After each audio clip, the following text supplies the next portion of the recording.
is Louise. I live in Israel and I work at the Innovation Center of Denmark in Tel Aviv. I specialize in health, life science, and innovation. And on my podcast, Healthy Innovations, I explore new, hot, interesting, and relevant topics in these fields.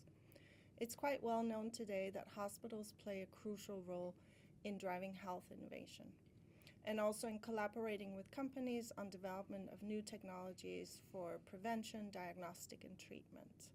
Hospitals provide access to needs, ideas for new solutions, data, expert advice, clinical validation, and clinical trials. And companies are very dependent on this access to collaboration with hospitals in order to scale fast and scale internationally. And in recent years, we've seen more and more hospitals around the world develop innovation teams and establish innovation centers. However, we also see that many hospitals struggle to spin out the ideas of their healthcare professionals and to find a smooth way to collaborate with industry. Israel has been focused on health innovation for several years now and have become leaders and experts in accelerating and commercializing both internal innovation and external innovation in collaboration with industry. And many hospitals, including many of the Danish hospitals that I've worked with in recent years, have found inspiration in the Israeli models on how to really play a good role in driving health innovation.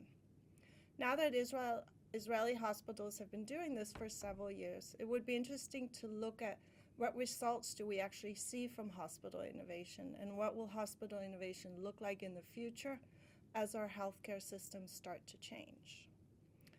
Meir Hospital is one of the hospitals in Israel, and it's located in one of the suburbs of Tel Aviv in the center of Israel. It's one of the smaller hospitals, but a great example that not only larger hospitals can drive innovation, all hospitals can take part in this mission. Uri Goren is the Innovation Director of Meir Hospital, and he's here today to talk with me about what are actually the results of hospital innovation that we see coming from Israel, and what would the future look like for hospitals in driving innovation. So thank you so much for joining me today. Thank you. I'm really excited about this talk because I'm very passionate about hospitals taking a real role in innovation. I think it's crucial for our healthcare systems to survive in the future. I agree. It's crucial for both sides, for hospitals and for industry. Exactly. To have that connection. Yeah. But before we start, maybe just say a few words about yourself. So my name's Uri. I run the Innovation Center for the Meir Hospital, which is not that small. Actually, it's the 8th largest out of about 20-something. So we are on the upper side, about 800 beds hospital. I'm running the Innovation Center for the last year. Before that, I had a long career in healthcare, digital marketing, and digital transformation. Mostly in industry, in the pharma industry, worked for Teva and for other companies in Israel. Also ran my own shop. And two things I do on a side business, but also remain in healthcare. I have a podcast about patient participation in healthcare, and I write a blog called Hypochonder, which is hypochondriac with an E in the beginning, around all connections between digital health, patient advocacy, and innovation. And that's very interesting because I think one of the aspects of this, which we may also touch on later, is also how to actually include the patient in innovation, which maybe hasn't been done to such a large degree. Not yet. Yeah. Not yet. That's one of my goals in the long term, is to get more patient participation in these processes of creating the solutions and identifying the right needs from a patient perspective. Exactly. But just to set the foundation, maybe you could also say a few words about why it's so important that hospitals are involved in innovation, because many people may think, well, hospitals are there to provide healthcare services, and that's how we looked at it in Denmark for many years. Hospitals provide healthcare service, industry deals with development of technologies, and we try not to mix the two too much. That has changed. But why is that so important? I think for a lot of years, there has been innovation in hospitals, and it's never really industry on its own, because clinical trials were always done inside hospitals, and you always have to do the validation from a regulatory perspective, but just from seeing that it works inside a clinical setting. So hospitals were hosting innovation and were part of the process. I think what changed is that the spectrum of companies looking into healthcare to create new innovations have grown. It's not just specifical, medical device pharma companies, which were the immediate, like diagnostics, medical device, pharma were the immediate suspects. We have so many other elements inside healthcare that have been transformed or are being disrupted, that hospitals understand that the usual tracks are not sufficient enough today. Also, what they found out is that a lot of the knowledge comes from inside, and if you start to grow that, you grow new ideas that could become companies and could become disruptors for you yourself, for how you do your healthcare, but also bring value to others. So this sharing or creating of new knowledge is very important. I think those two are the things that drive what we call innovation centers. And I think in the ground floor, it's all about the technology, the data, getting it ready, being more agile in providing it and creating the value out of it. I think that's something that we understood, or the healthcare systems understood, and that's growing and growing and getting more established. And I think it's crucial because at the end, hospitals are where a lot of the technologies would be implemented. And I talk about hospitals, but actually the healthcare system at large, right, would be implemented. So it's very important to get those combined into the process. It's like, I would say, design partnering, where you have in any other industry. You need to talk to your customer to understand what's going on. I also know that in some of the conversations that we've had between hospitals and industry, for many years, industries also did complain that it was very hard to get access to the hospitals, at least in the early stages. Yes. And so I think that's part of what we've also seen hospitals to try and change it to be more systematic.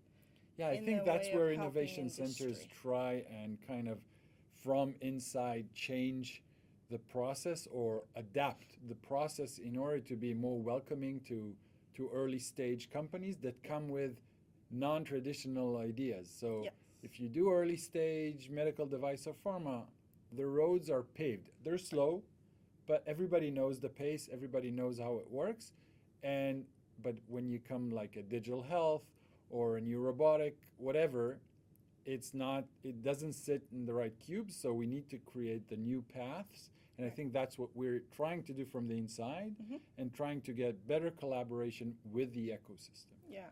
And I think another challenge has been for quite a few years is the access to the need, which I think now there's also an increasing focus on how do we actually get the hospitals to formulate the needs. And it's sometimes hard to figure out exactly what the need is or to express it, but we're trying to kind of help the healthcare professionals be better at expressing it because it's so crucial.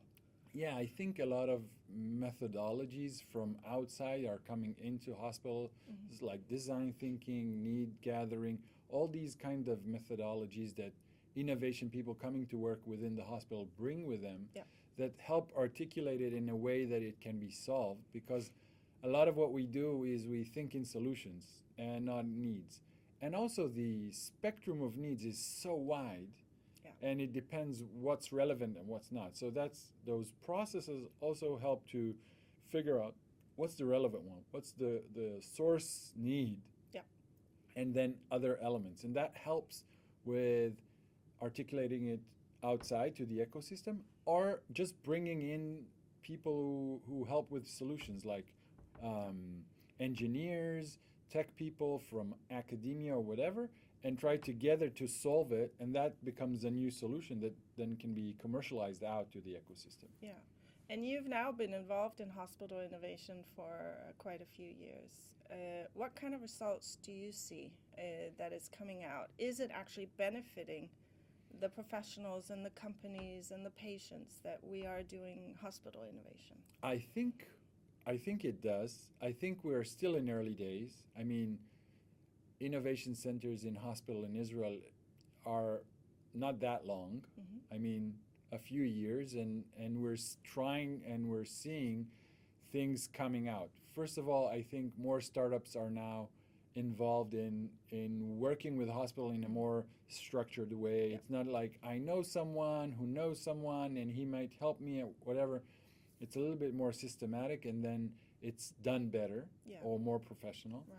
The second thing you see is that there is more openness within the hospitals to that thing. It Yeah. becomes a thing that management is into and thinking about and want to make better. So all these kind of things make it easier to do that cycle.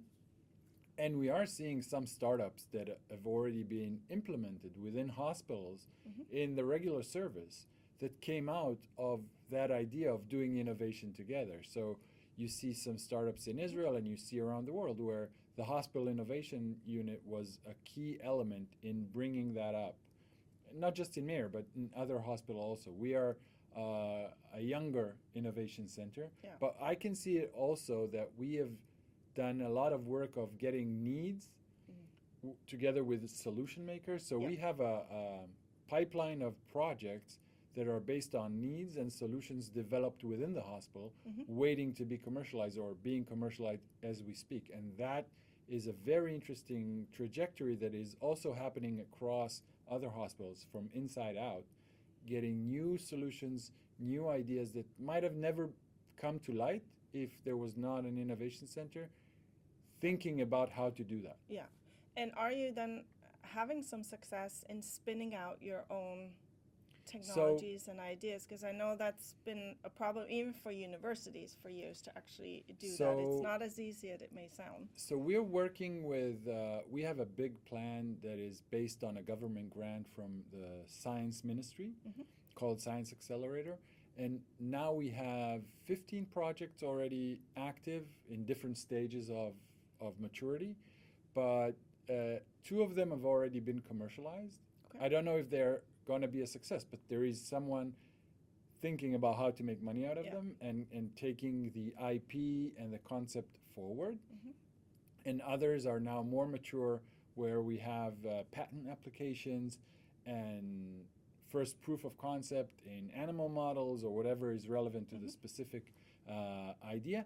And those are now ready to be commercialized, and we're working on it. I cannot tell you now with specifics on data how much we're going to make out of it. I still don't know, but I think we're moving along the path in a good way, in a good systematic way, working together with Klalit's TTO, Morisum, to commercialize. They commercialize our IP, but we work together and we bring them more ripe ideas in order to do that, together with AFECA and everyone. Mm-hmm.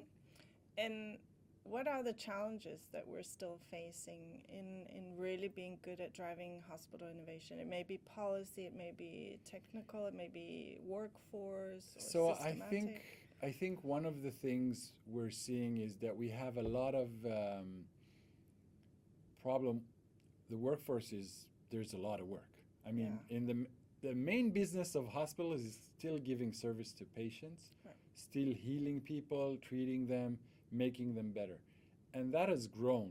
We know all hospitals are kind of in a mismatch in that area. Right. I mean, it's a global issue. So that is an issue because you need time in order to think, in order to innovate. Although innovation is also a way to decrease some of the burnout, right? When you're doing other stuff, when you're thinking about other things, it gets you energized, New motivation. right? Yeah, new motivation. So I think that is one thing. They just work so hard. Yeah. So that's something. The second thing is it takes time to create the processes for things that don't sit in the usual boxes. It's hard. It just takes time to build this infrastructure or let's say, the rails for the train to go forward. And we're still building those, and we're still figuring out. And every time comes a new thing, you need to figure it out. So I think these kind of things are still slowing us down, but it's something that time will heal. And Right. because the thinking is there and then wanting is there, there are some inherent mismatches that need to be handled, and you need to find the right process and the right elements in order to move that forward. So I think it's process and people. I think ideas and of course resources is Yeah. always scarce. Yeah. But I think again, once management is geared into it, then Mhm.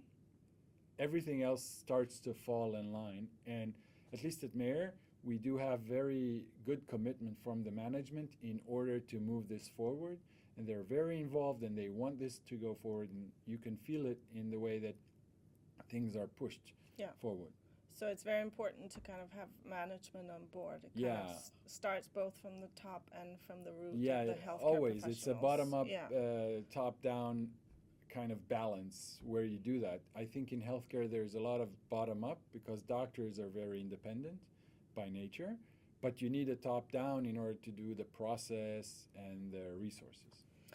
So I know in Denmark and in other places we talk a lot about the issue of data because we are moving towards a new future where AI and quantum and other new kind of tools will be used to develop new solutions, and they are very dependent on access to data. And so the big issue is, okay, how do we provide access to data and how do we work with data, and do we need new policies? What's the situation here with that? So How far are we? I think Clalit has done. Meir is part of the Clalit healthcare system. So our data infrastructure is kind of centralized in a way that provides every hospital with access to their own data and other data. And I think we're striving forward with the use actually of Israeli innovation, like the startup Links MD that gives us a platform, or MD Clone that gives us another platform in order to access the data. And this is also going forward. In terms of process, I think the regulatory spectrum is still a bit hard on that. Yeah. I understand that, Yeah. thinking from patient privacy and patient security. I agree with that. We'll need to figure out how we go through the process, not reducing the process, but going through the process in a more diligent way and more fast way. And I think it's a matter of getting the experience in just doing it over and over and over again. It's also a part of startups learning what it means to get data from hospitals, because you think about data as something that is just out there, but there's a lot of stories buried in data. And if you don't understand that, you might misinterpret, you might not understand what it's going to be like when you do the R&D phase and when you implement. Because when you do the R&D phase, for an example, you have all the data now. Yeah. But in real life, it might take 3 weeks until all that data comes back into the EHR. So if you have an algorithm, it will take him 3 weeks to get all the data that he needs. It's not going to be in 0 seconds. Right. So that's a lot of things that I think both sides are learning, what the other side needs. But I think we're getting better and better at it in Clalit and also in Israel. I mean, data is understood to be important, and we're investing in it.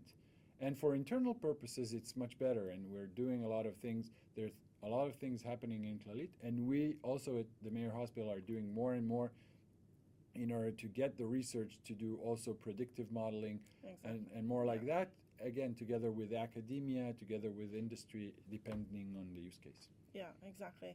And I actually also do think when we're talking about access to data that there's also some kind of explanation maybe needed to be done to the population, because I think if the population knows what's happening with our data, I think most people would be very willing to have data used if it will actually help us save people and provide better treatments, find cures and so on. But it's not always very clearly explained who gets access to the data, and it's not just about making money for industry. No, of course. I think the knowledge about data needs to be in every part of the key stakeholders that has been done. And I think the Ministry of Health, when they did the process in talking about the the regulatory aspect of data, Yeah.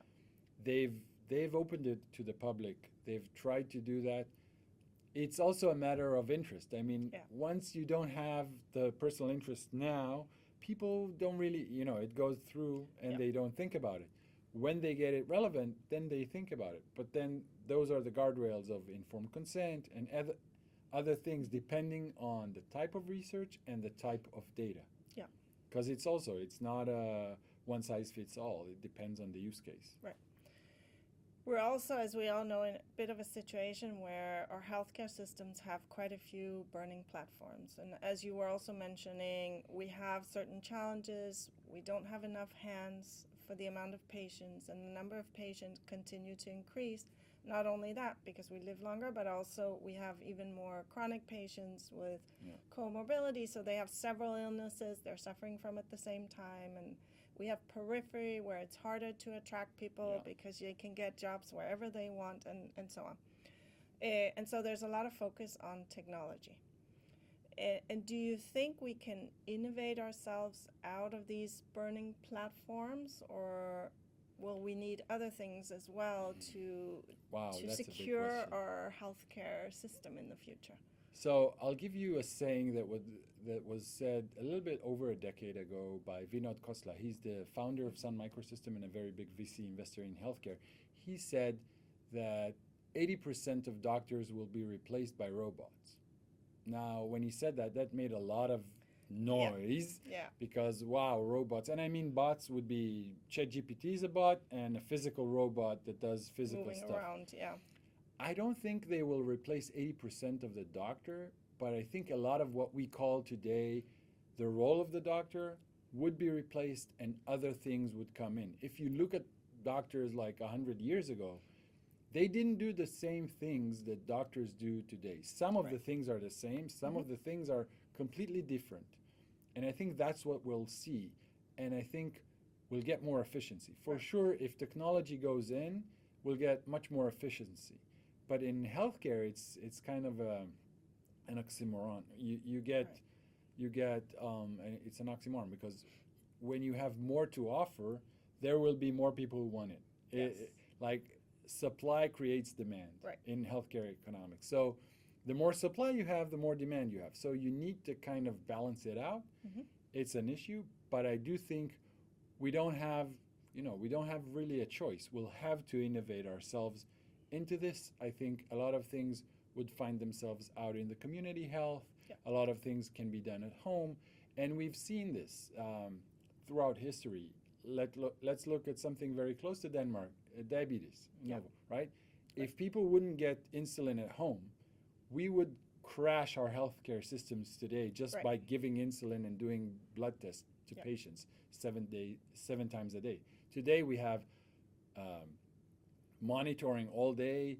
People give themselves insulin, and insulin is a very good drug, but it's not without risk. If you give yourself too much, you could faint, you could lose your consciousness. So patients can do that if they get the right training, if you do that. So all these kinds of things will happen, and I think technology would be a very big mover of that along the way. So we'll solve some of it, probably not all of it. Yeah. And I think also some of the changes have to be more systematic and policy driven because, I mean, it's not that hospitals don't know how to provide treatments.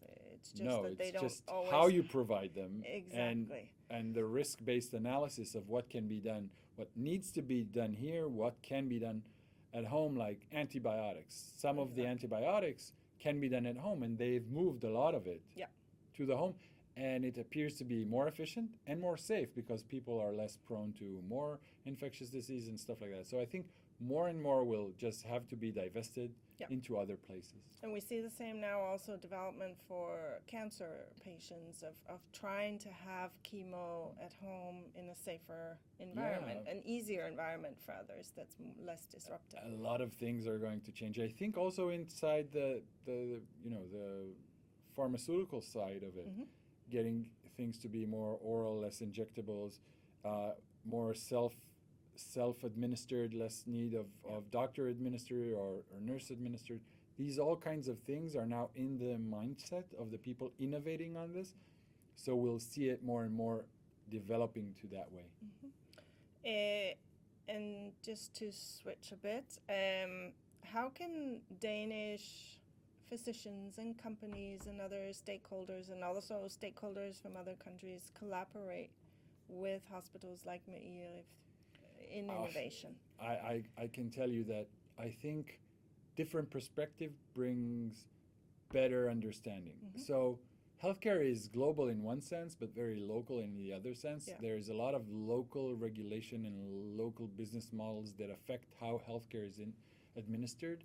But I think Nordic countries, Denmark specifically, have a lot of in common with the way the healthcare economics in Israel work. Right. A lot of things are the same. Absolutely. So I think just picking up the phone and getting people in the same room gets the things moving and agreeing of where we can do the innovation. It could be around data. It could be around mutual clinical trials. So the different settings get different results or get different aspects into the same results. All these things are open, and we're very open to finding new partnerships from hospitals, but also from Danish industry and startups that probably have good ideas. We've done that with other countries, and we are very open to do that. So basically just, write up a mail and get us on a phone call or a Teams, and we'll see how we can do that. Depending, of course, that we have the right clinicians, right? Yeah, and it has to makes be sense, the right right? match. Yeah. Okay, so just to kind of round off this chat, let's just look a little bit into the future. And if you were going to imagine 10, 15 years from now, what would you think were the most fundamental examples of how innovation has improved our healthcare? So I think, getting back to what I said, I think 10, 15 years ago, forward, not ago, but it's the same in some ways. 10, 15 years from now, if I would have told you 10, 15 years ago that, let's say, 30% or 40% of calls to the doctor would be done remotely, you would have said, I'm crazy. Yeah. It was like a fragment. It happens. And I think what we'll see is that we'll see more things get moved into the home in a way that needs more empowerment from the patient to handle their own care.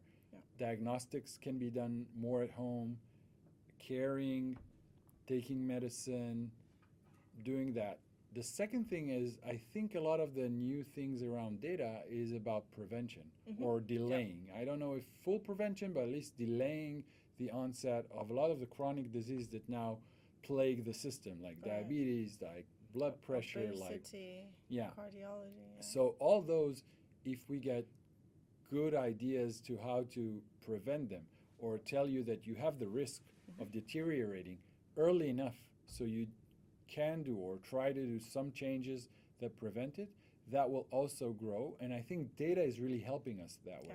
Because we have our smartphones, because we have our smartwatches, technology learns more about the human being and can get more out of it. Also a lot of, small things that can be automated are automated, so they reduce the burden of bureaucracy. And that's something I think that's the main thing, that if we get it automated, it will be easier for all sides and reduce the burden of work for a lot of people. If doctors can talk to the EHR instead of write it, that would be easier. And that's happening now. In 10, 15 years, it's probably going to be the norm.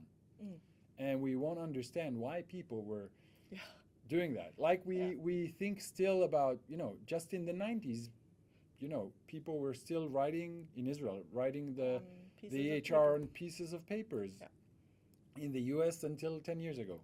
Still now, I think. So a lot of things are still done in paper. Probably it will move to a paperless hospitals, paperless healthcare.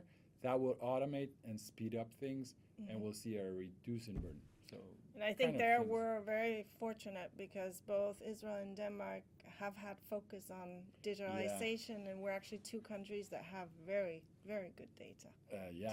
I remember first time I learned about what happens in Denmark in terms of EHR, I was blown away. And that was 10 years ago, so it's probably even better now. Yeah, exactly.